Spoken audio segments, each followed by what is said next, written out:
মনীষা আদতে পাকিস্তানের সিন্ধু প্রদেশের বাসিন্দা। এই সিন্ধু প্রদেশের সংখ্যালঘু সম্প্রদায়ের উপর নির্যাতনের ঘটনা নতুন কোনো ব্যাপার নয়। আকছার সেখানে অভিযোগ ওঠে জোর করে হিন্দু, শিখ, খ্রিস্টান কিশোরীদের তুলে নিয়ে ধর্মান্তরিত করে মুসলিমদের পুরুষদের সঙ্গে বিয়ে দেওয়ার মতো ঘটনা। সেই সিন্ধু প্রদেশের বাসিন্দাই হিন্দু পরিবারের মেয়ে মনীষা পাক। পুলিশ উচ্চ পদে পেয়ে নজির গড়েছেন তা আলাদা করে বলার অপেক্ষা রাখে না। মনীষা বড় হয়েছেন সিন্ধু প্রদেশের জেকবারের এক মধ্যবিত্ত পরিবারে। তার অন্যান্য ভাই বোনেরাও উচ্চশিক্ষিত, তারা সকলেই ডাক্তারি পড়েছেন। MBBS পরীক্ষায় বসেছিলেন মনীষা, তবে 1 নম্বরের জন্য ছিটকে যাননি তিনি।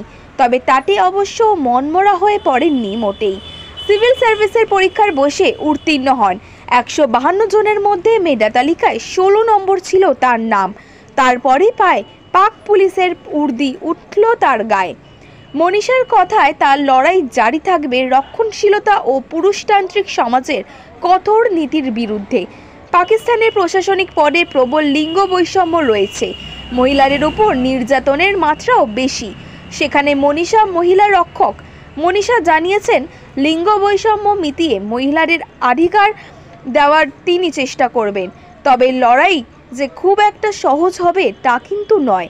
একজন মহিলা হয়ে তাও আবার সংখ্যালঘু সম্প্রদায়ের প্রশাসনিক শীর্ষ পদে, বিশেষত পুলিশ বিভাগে টিকে থাকাই মস্ত বড় চ্যালেঞ্জের।